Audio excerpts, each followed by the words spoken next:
Hello everyone, welcome back to our second session of spoken English. I really hope आप सबने first session से काफ़ी कुछ सीखा है और आपने उसको अपनी डेली लाइफ में अप्लाई भी किया है। याद रखिएगा, spoken English, if not applied in your daily life, will really come to nothing at the end of the course. So I request all of you to immediately apply whatever I teach here. यहाँ पर मैं जो कुछ भी पढ़ाऊंगी, आपके daily life sentences, आपके daily life में बनने वाले सेंटेंसेस के structures and vocabulary, all of these things will be taken care of in this particular course. But the only thing that you have to promise me is that you are going to apply whatever I teach here in this course as soon as you leave the class. Okay, that's the time that you have to start applying. And to ensure that you really apply whatever you learn in this class, what we are going to do is, हम क्या करने वाले हैं, मैंने हमारा ये जो बहुत प्यारा सा ऐप है, ठीक है, सबसे पहले तो मैं आप लोगों को ऐप, आप बोलेंगे तो आप बोलेंगे कि मैम ये ऐप कहाँ चल रहा है, ठीक है। एवर एग्जाम ये ऐप है बच्चों, दिस ऐप एवर एग्जाम, ठीक है। आप इसको डाउनलोड कर लेंगे, इस पे हमारा कोर्स आ रहा है। अभी फिलहाल ये इनिशियल स्टार्टिंग प्राइस है, so it is at a heavily discounted price of 300 and after some time, after the offer ends, this price is going to go back to either 599 or 999 which is its actual cost price. अगर आप इसका course construction का price देखेंगे, so this is going to be the cost price. Okay, so quickly enroll into the course if you think you need to improve on your spoken English skills, if you think that you have to get rid of this fear, you have to overcome this fear of spoken English and develop your confidence to the next level, be it in your daily life or for your examinations. All right, so now let me elaborate a little about the features of this course. MWF, इसका schedule ही हमने MWF इसलिए रखा है ताकि एक दिन का आपको कूलिंग पीरियड मिले, जहाँ पे आपने जो कुछ भी सीखा है आप उसको उस दिन भी और उसके अगले दिन भी अप्लाई करते चलें, ठीक है। So that is why we are going to have alternate days class. MWF 2 महीने तक आपका ये कोर्स चलेगा और इसकी वैलिडिटी आपके पास 4 मंथ्स की होगी।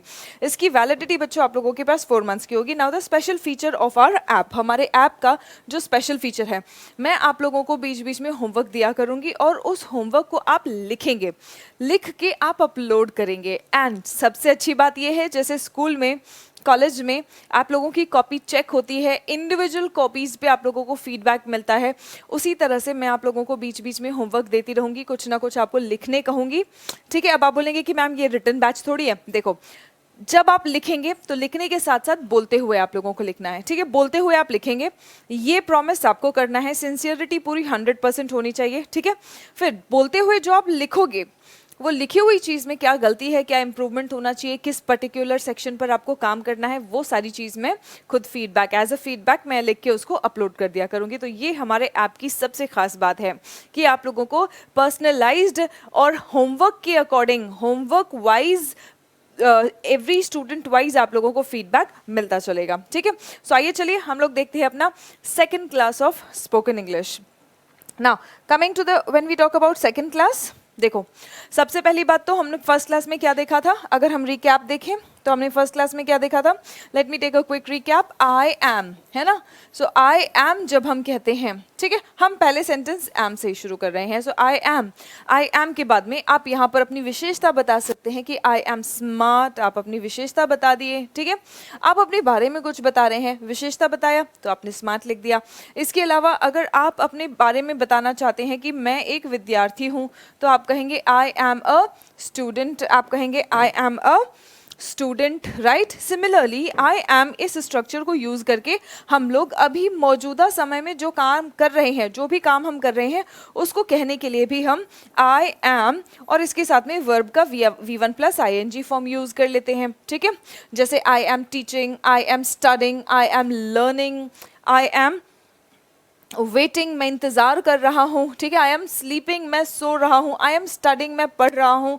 तो अभी फ़िलहाल जो एक्शन आपका चल रहा है वो बोलने के लिए, लेकिन इसके अलावा हम लोग और एक चीज़ जो करते हैं वो ये है कि आई एम और इसके साथ में एक स्ट्रक्चर आ गया गोना, एक स्ट्रक्चर आ गया आपका I am gonna, right. So I am gonna ये किसका शॉर्ट फॉर्म है, गोइंग टू का शॉर्ट फॉर्म है ना, और इसके साथ में आई एम गोना, जो आप भविष्य में, अभी निकट भविष्य में आपने सोच लिया है और आप करने वाले हैं, है ना, आपने अभी निकट भविष्य में सोच लिया है और आप अभी करने वाले हैं, तब आप गोइंग टू या फिर गोना यूज कर सकते हैं। ये रहा हमारे पिछले क्लास का रिकैप। अब आज हम लोग क्या देखने वाले हैं? आज की क्लास में हम लोग देखने वाले हैं आई हैव वाले स्ट्रक्चर्स। हैव ये जो वर्ब होता है ना, इसके 3 फॉर्म्स है, हैज, हैव और हैड। क्योंकि हम आई, ज़्यादातर हमें अपने डेली लाइफ में अपने बारे में चीज़ें बोलने की ज़रूरत पड़ती है।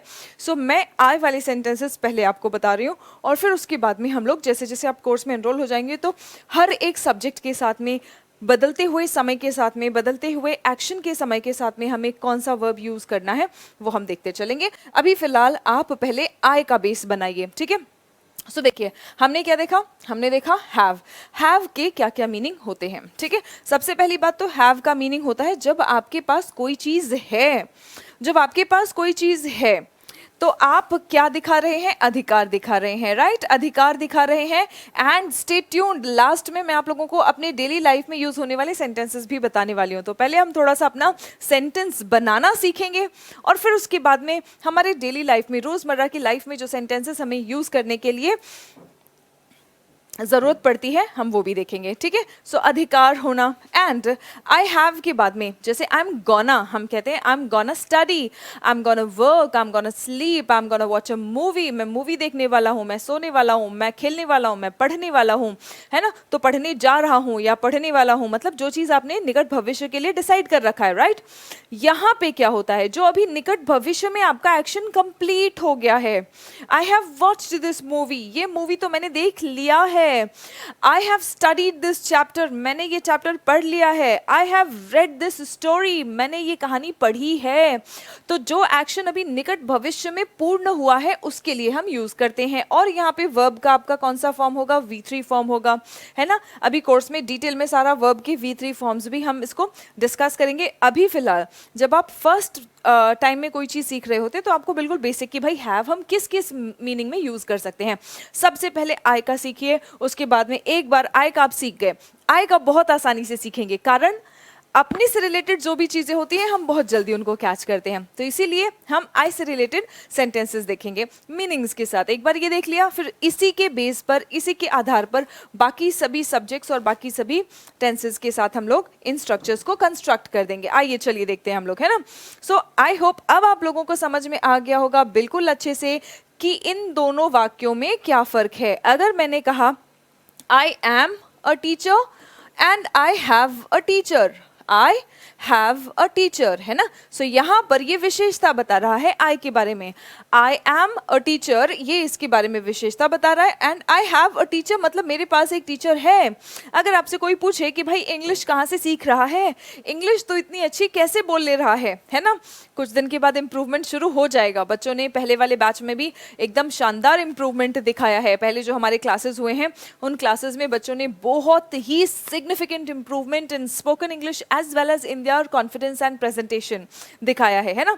सो आपका भी जैसे ही आप 15-20 दिन, 1 महीने तक क्लास लेंगे रेगुलर, फिर उसके बाद प्रैक्टिस भी करते रहेंगे जो मैंने बताया है। You don't have to stop there, ठीक है। Learning English or rather learning any skill is just like driving a vehicle. I hope you really understand what driving a vehicle is, है ना। मैं कितना भी आपको बताऊं कि ये ABC है, ये एक्सेलरेटर, ब्रेक और क्लच है, इसको ऐसे करना है, इसको ऐसे करना है, लेफ्ट देखना है, राइट देखना है, ये सारी चीज़ें कितना भी बताऊं आपको कॉन्फिडेंस नहीं आएगा जब तक आप खुद ड्राइव नहीं करेंगे। वो भी एक बार ड्राइव कर लिया गाड़ी, उसके बाद आपको कॉन्फिडेंस आएगा, ऐसा भी नहीं है।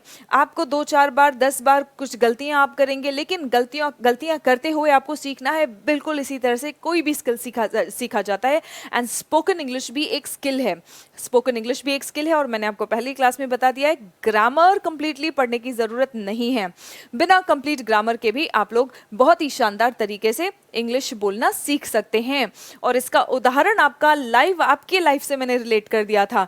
बताया था ना आपको कि जो भी आपकी मातृभाषा है, what ever is your mother tongue, what ever, you don't know the complete grammar of that language, but still you are able to speak it very fluently, and the same will happen with English. That's what we are going to do here. We are going to cultivate an environment where you can learn as well as practice your language, right? Chalo, coming back to the topic. So हमने कहा I am a teacher. जब मैंने कहा I am a teacher तो मैं एक teacher हूँ, ये मेरे बारे में विशेषता बता रहा है।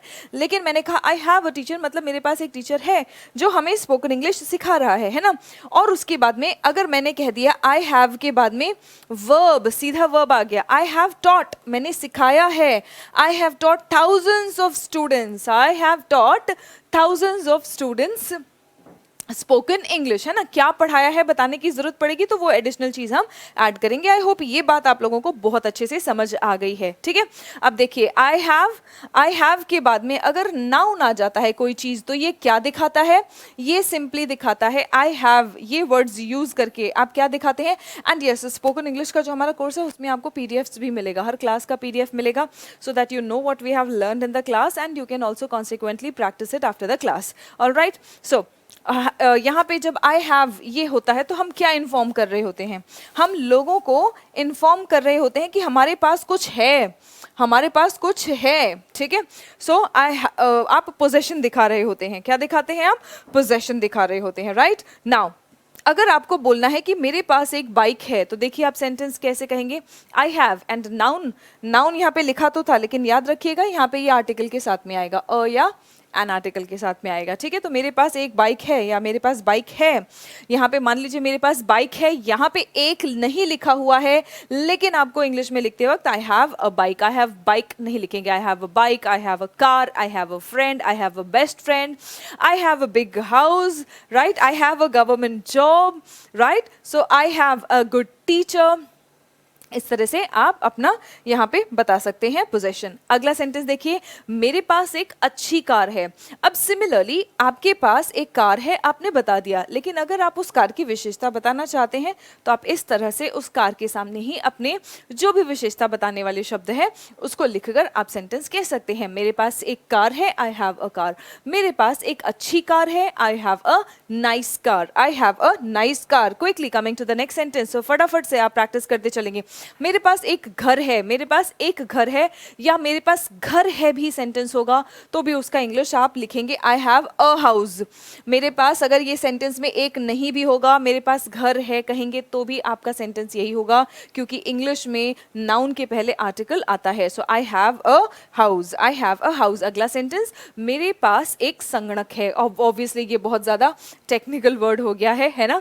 सो आई हैव अ, इसको क्या कहते हैं? कंप्यूटर। हम इंग्लिश में और हिंदी में दोनों जगह कंप्यूटर कह सकते हैं, ठीक है। जब आप पढ़ते हैं तो किसी एग्जाम वगैरह के लिए ऐसे कुछ टेक्निकल वर्ड्स आ जाते हैं आप लोगों के सामने, है ना। चलिए नाउ अब यहाँ पे देखो, मुझे सिरदर्द है। अब हम ये नहीं कहते हैं कि मेरे पास एक सिरदर्द है ना। हम ये नहीं कहते मेरे पास एक सिरदर्द है, मेरे पास एक पेट दर्द है। हाँ, आपकी मम्मी आपको कभी कभी कह सकती है अगर आप अपनी मम्मी को तंग करते हैं, पापा को तंग करते हैं, है ना।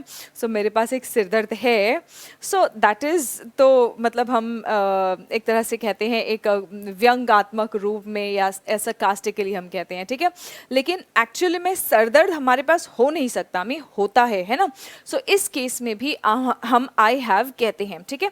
आई हैव अ हेडेक। सो यहाँ पे हैव का मीनिंग क्या है कि आपको कोई चीज महसूस हो रही है उस वक्त, है ना। सो आई हैव अ हेडेक, वो हो गया अभी फिलहाल आपको, है ना। सो वो चीज आपको अभी फिलहाल महसूस हो रही है। सो आप इसी तरह से कह सकते हैं I have a headache, I have a tooth एक। अगर दांत में दर्द है, पेट में दर्द हो रहा है तो आप कह सकते हैं I have a stomach ache, right. So coming to the next sentence. Now जब भी अभी जस्ट हाल ही में बीते हुए एक्शन की बात आपको करनी है, अभी अभी हाल ही में कोई एक्शन बीता है, सो आप आई हैव के साथ में वर्ब का V3 फॉर्म यूज करेंगे। इसको हम टेक्निकल लैंग्वेज में पास्ट पार्टिसिपल कहते हैं। इसको आपको ध्यान रखने की जरूरत नहीं है, ये नोट्स है इसलिए यहाँ पे लिख दिया गया है, क्योंकि आगे चल के जब आपको चीज़ों की समझ होगी, है ना, फिर उसके बाद में जब आप वापस से नोट्स को रिवाइज करेंगे तो ये चीज़ें कनेक्ट हो जाएंगी। अभी फिलहाल बस आप ये देखिए कि कंप्लीटेड एक्शन के लिए हम यहाँ पे वर्ब V3 फॉर्म में यूज करेंगे, ठीक है। और by adding a past participle हम क्या करते हैं, हम किसी को इन्फॉर्म कर रहे होते हैं कि कोई भी एक्शन अभी फिलहाल हमसे कंप्लीट हुआ है, कोई भी एक्शन अभी फिलहाल हमसे कंप्लीट हुआ है, ये बात हम इन्फॉर्म कर रहे होते हैं। आइए चलिए देखते हैं कि हम कंप्लीटेड एक्शन कैसे बताएंगे, है ना। सो किया है, हुआ है, गया है ना, खाया है, पिया है।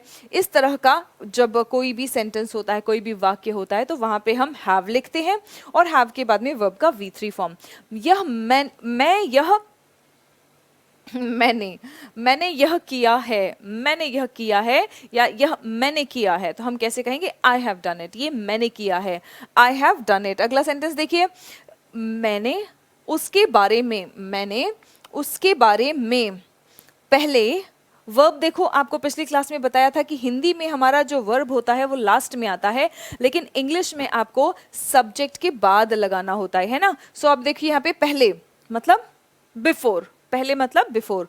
सुना है, सबसे पहले इसको सुना है, खाया है, पिया है, अगर बोला है खाया है, ठीक है, अगर कह रहा है खाया है तो ये ट्रांसलेट किस में होगा? हैव ईटन, खाया है, हैव ईटन। लिखा है तो आप क्या लिखेंगे? लिखा है तो आप इसको लिखेंगे हैव रिटन, हैव रिटन, है ना। बिल्कुल इसी तरह से यहाँ पे क्या है देखो, सुना है मतलब हैव हर्ड, हैव हर्ड, किसने सुना है?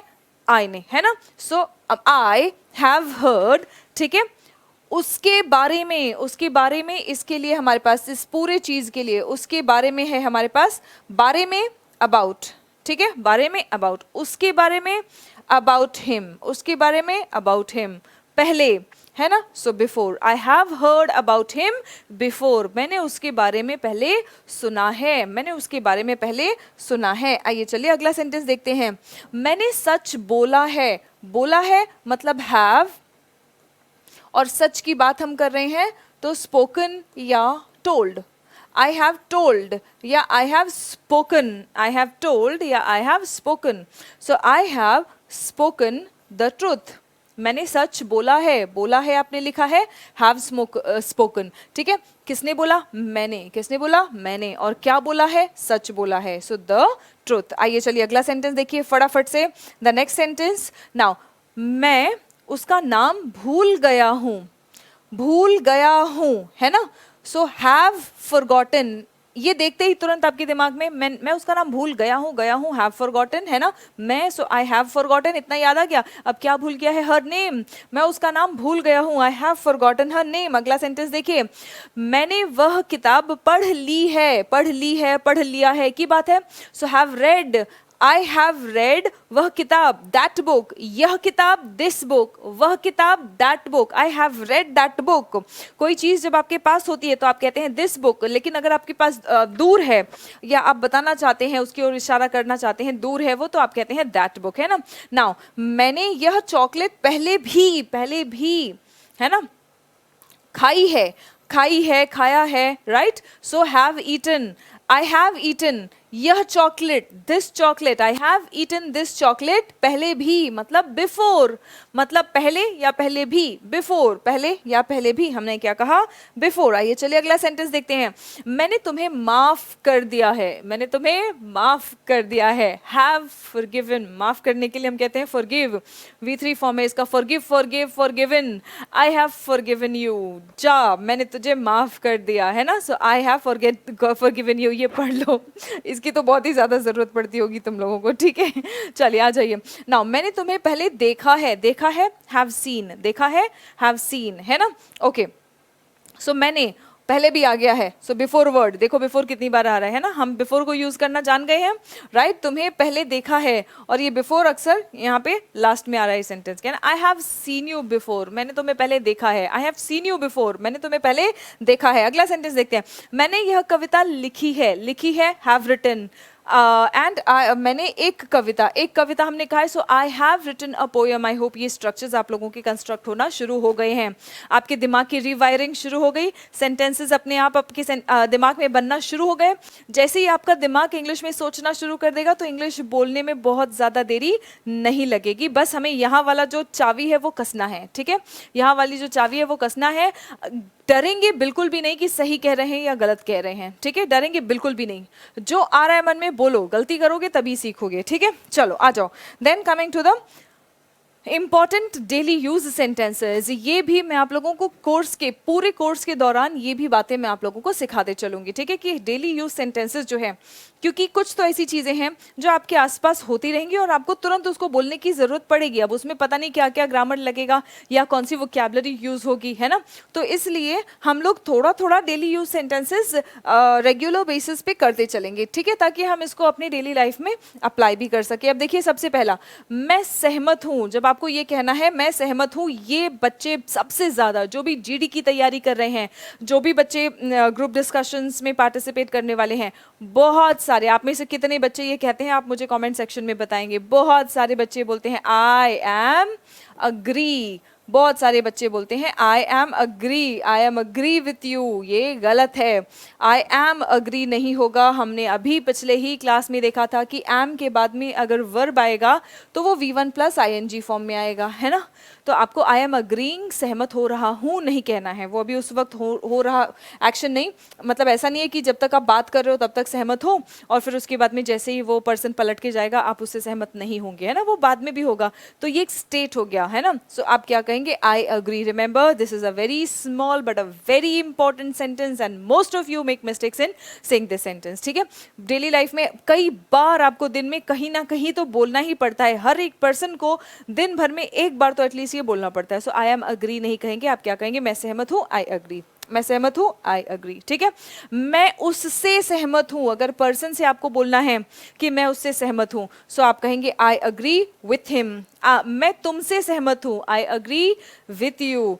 अब इसका सेंटेंस आप मुझे बताएंगे, मैं अपने दोस्त से, मैं अपने दोस्त से सहमत हूँ। ये सेंटेंस आप सभी बच्चे मुझे कमेंट सेक्शन में इसका आंसर लिख के बताएंगे, मैं अपने दोस्त से सहमत हूँ, ठीक है। चलिए देन द नेक्स्ट वन, मैं आपसे सहमत नहीं हूँ। जब आपको नहीं कहना है तो आप क्या करेंगे, सो हम क्या करते हैं यहाँ पे डोंट ऐड करेंगे सहमत ना होना बताने के लिए। I don't agree with you, मैं आपसे सहमत नहीं हूँ, I don't agree with you, I don't agree with you. Now मुझे आशा है, मुझे आशा है, इस चीज़ के लिए हम कहते हैं आई होप, उम्मीद करता हूँ, मुझे आशा है, इन सभी चीज़ों के लिए हम लिखते हैं आई होप, ठीक है। काश, आई विश, लेकिन उम्मीद करता हूं या मुझे आशा है, इसके लिए आप लिखेंगे आई होप, आई होप। मुझे आशा है कि तुम समझ गए होगे, आई होप यू अंडरस्टूड, या आई होप यू अंडरस्टैंड, दोनों भी कह सकते हैं। उम्मीद है कि आप समझ गए होंगे, उम्मीद है कि आप समझ रहे हैं, ठीक है। सो समझ रहे हैं प्रेजेंट पे अगर आपका फोकस होगा, सो आप कहेंगे आई होप यू अंडरस्टैंड, उम्मीद करता हूँ कि आप समझ रहे हैं या समझ गए होंगे या समझेंगे। मतलब भविष्य के लिए भी जब आपको बोलना है तब भी आप अंडरस्टैंड कह सकते हैं। लेकिन पीछे बीती हुई बात अगर मुझे उम्मीद है कि आप समझ गए, है ना, तब आप कहेंगे आई होप यू अंडरस्टूड। जैसे अभी फिलहाल मैंने आपको कुछ बातें बताई और मैं आपसे पूछूंगी आई होप यू अंडरस्टूड। आगे चल के आप समझेंगे मुझे नहीं, मैं अभी कह रही हूँ क्योंकि अभी मैंने इन सब चीज़ों को एक्सप्लेन किया। तो अब मैं आपके समझ जाने की बात कर रही हूँ, तो मैं कह सकती हूँ I hope you understood whatever I want to explain, whatever I want to explain, है ना। ऑल राइट, चलिए देन द ना नेक्स्ट वन, मुझे आशा है, मुझे आशा है कि, देखो इस चीज़ के लिए हमने क्या लिखा, आई होप, है ना, सिंपल सी बात, आई होप। अब आप मुझे समझ गए होंगे, अब लिख दिया है ना। सो आई होप यू अंडरस्टैंड, और मुझे यहाँ पे हमने क्या देखा था, मुझे उम्मीद है कि आप, मुझे आशा है कि तुम मुझे समझ पाओगे, है ना। अच्छा ठीक है, यहाँ पे पाओगे था, है ना, तो भविष्य के लिए था, इसीलिए यहाँ पे अंडरस्टैंड था, ठीक है। सो मुझे आशा है कि तुम मुझे समझ पाओगे, आई होप यू अंडरस्टैंड, भविष्य के लिए, है ना, क्योंकि आपने मान लीजिए कुछ एक्शन लिया, है ना, आपने कुछ डिसीजन लिया, तो आप भविष्य में किसी से आशा करते हैं कि वो आपको समझेगा आगे चल के या समझेगी, तो आप ये सेंटेंस कह सकते हैं। बीते हुए एक्शन के लिए आप अंडरस्टूड इसी का V2 फॉर्म लिखेंगे, है ना। चलिए आइए,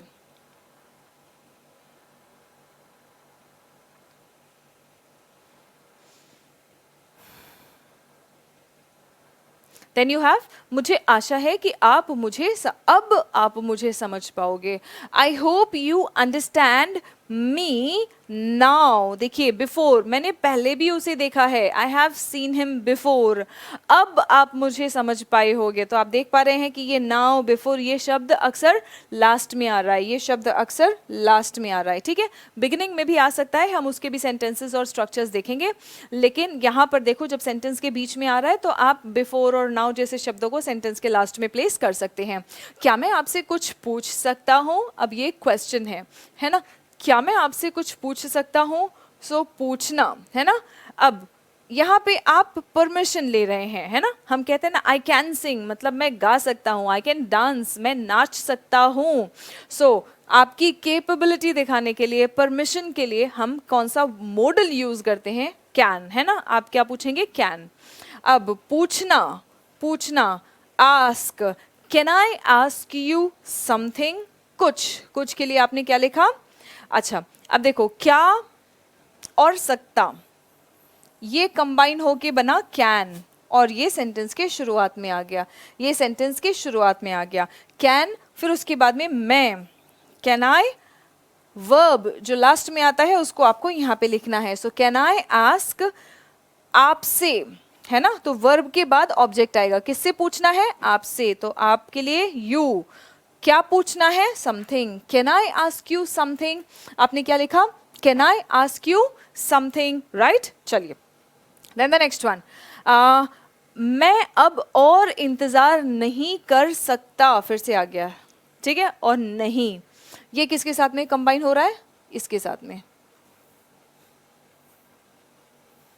है ना। किसके साथ कंबाइन हुआ, इसके साथ में, और ये क्या बन गया, कांट। और वर्ब क्या है, इंतजार करना, ठीक है, इंतजार करना ये वर्ब है। सो वेट, आई कांट वेट, अब और मतलब एनी लॉन्गर, अब और एनी लॉन्गर, है ना। सो मैं अब और इंतजार नहीं कर सकता, I can't wait any longer, जैसा आप लोगों के साथ में होता है जब रिजल्ट आने वाला होता है ना। चलिए आइए द नेक्स्ट वन, क्या तुम मजाक कर रहे हो, हमारा सेंटेंस क्या से शुरू हुआ, यानी कि क्वेश्चन है, यानी कि जो आप सेंटेंस बनाएंगे वो भी आपका किसी न किसी हेल्पिंग वर्ब से स्टार्ट होगा। अब आप बोलेंगे कि मैम हेल्पिंग वर्ब क्या है, ये is, am are, can, could, may, has, have, ये सब क्या है, ये आपके हेल्पिंग वर्ब्स हैं, ठीक है। ये जो छोटे छोटे वर्ब्स आते हैं एक्शन के साथ में, इसी को हम कहेंगे हेल्पिंग वर्ब, ठीक है। सो क्या तुम मजाक कर रहे हो, मजाक करना, इसके लिए ये वर्ड है किडिंग, और ये तो हम अपने डेली लाइफ में यूज करते हैं, आर यू किडिंग, क्या तुम मजाक कर रहे हो, क्या तुम मेरा पागल बना रहे हो, इसके लिए भी हम कहते हैं आर यू किडिंग मी, है ना। मतलब क्या तुम मेरा पागल बना रहे हो, क्या तुम मुझे उल्लू बनाने की कोशिश कर रहे हो, सो आर यू किडिंग मी, ठीक है। चलिए नाउ, जुबा पर ही है लेकिन याद नहीं आ रहा है, ऐसा हम सबके साथ में होता है कि कोई तो चीज़ होती है जो हमारी जुबान पर ही होती है लेकिन याद नहीं आ रही होती है। हम बोलते हैं अरे यार मेरे को पता था, बस जुबान पे ये याद नहीं आ रहा है ना। तो थोड़ी देर के लिए आप कोई चीज़ भूल रहे होते हैं। सो उसके लिए हमें अब यहाँ पे आ गया वोकैबुलरी का रोल, ठीक है। सो हमें एक ईडियम यूज करना है इसके लिए, टिप ऑफ माई टंग, ठीक है। Rather not just tip of my tongue, हम लिखेंगे on the tip of my tongue, ठीक है। अब ये पूरा पूरा ईडियम है on the tip of my tongue, मतलब हमें पता है, ऐसा नहीं है कि हम भूल गए हैं, ठीक है, पता है लेकिन बस अभी फिलहाल याद नहीं आ रहा है। जैसे होता है ना हमारा मेमोरी फ्रीज हो जाता है, so it happens with everyone, I hope आप सबके साथ में हुआ होगा, है ना।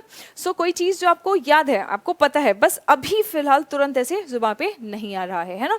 सो उसके लिए इट इज़ मतलब जुबान पर ही है लेकिन याद नहीं आ रहा है। इन सभी चीज़ों को पूरी तरीके से बताने के लिए, पूरी तरीके से, it is on the tip of my tongue, it is on the tip of my tongue. चलिए आइए नाउ, आपका इस मामले या बात या मुद्दे, ठीक है, कुछ भी आप बोल लीजिए, आपका इस मामले से कोई लेन देन नहीं है या कोई मतलब नहीं है। हम कई बार बोलते हैं ना, कोई ज़बरदस्ती टांग लड़ा रहा होता है हमारे मैटर में, तो हम बोलते हैं कि माइंड योर ओन बिजनेस। एक तो हम बोलते हैं कि अपने काम से काम रखो, ठीक है।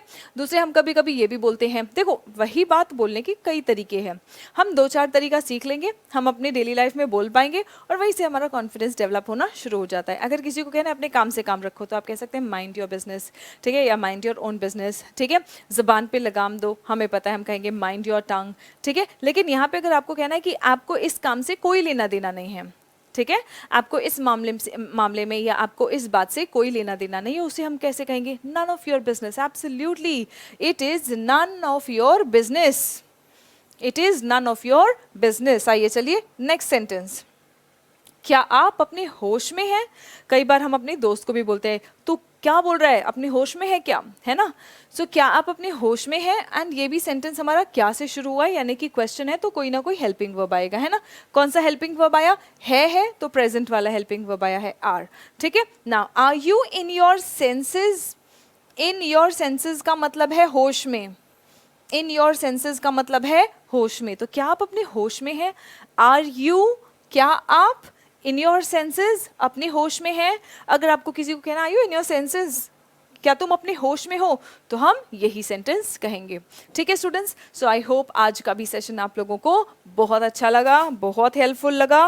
एंड रिमेंबर, फटाफट से आप लोग इस बैच में एनरोल हो जाएंगे, क्योंकि इसका बिल्कुल स्टार्टिंग प्राइस है, ये इस बैच का शुरुआत है। तो ये 2-3 दिन के लिए ऑफर प्राइस पे है, ऑफर जल्दी ही एंड हो जाएगा। फिर उसके बाद अगर आप लेट डिसीजन करेंगे तो आपको उसी कोर्स के लिए थोड़ा सा और प्राइस हो सकता है पे करना पड़ जाएगा। ठीक है, तो इसलिए फटाफट से आप लोग कोर्स में एनरोल हो जाइए। MWF हमारी क्लासेस चलेगी, आपको वैलिडिटी कोर्स की 4 मंथ्स की मिलेगी। ठीक है, मतलब 4 मंथ्स तक आपके पास कोर्स रहेगा, आप इसको सुन के दोबारा रिकॉर्डेड लाइव क्लासेस रहेंगी हमारी। लाइव क्लासेस के बाद में अगर आप मान लो लाइव क्लास मिस करते हैं तो आप रिकॉर्डेड देख के आप प्रैक्टिस कर सकते हैं चीज़ों को। PDF भी आप लोगों को मिलेगा, और PDF के साथ साथ आप लोगों को होमवर्क्स भी दूंगी मैं। आप अपने कॉपी पर आपको क्या करना है, जो भी मैं आपको होमवर्क दूंगी कि आपको ये सेंटेंसेस लिखना है, अपना इंट्रोडक्शन लिखना है, या वटएवर कोई स्टोरी लिखना है, कोई ना कोई बात आपको लिखनी है। सो जो भी मैंने आपको होमवर्क दिया वो आप अपनी कॉपी में लिखेंगे, और अपनी कॉपी में लिख के आप उसको अपलोड कर सकते हैं, और मैं उसको चेक करके आपके इंडिविजुअल कॉपीज़ पर फीडबैक दूंगी। ठीक है, सो PDF फॉर्म में आपके पास अपनी खुद की कॉपी में ही फीडबैक्स भी मिलता रहेगा। This is a feature that we have, an amazing feature on ever exam. So download the ever exam app and enroll yourselves into this course as soon as possible। and कल से 12 तारीख है, यानी कि कल से हम लोगों का ये बैच स्टार्ट हो रहा है। टाइमिंग होगा इसका 4:30 बजे। सो मिलते हैं हम लोग बैच में। तब तक के लिए अपना ख्याल रखें, पढ़ते रहें, स्वस्थ रहें, मस्त रहें। जय हिंद एवरीवन।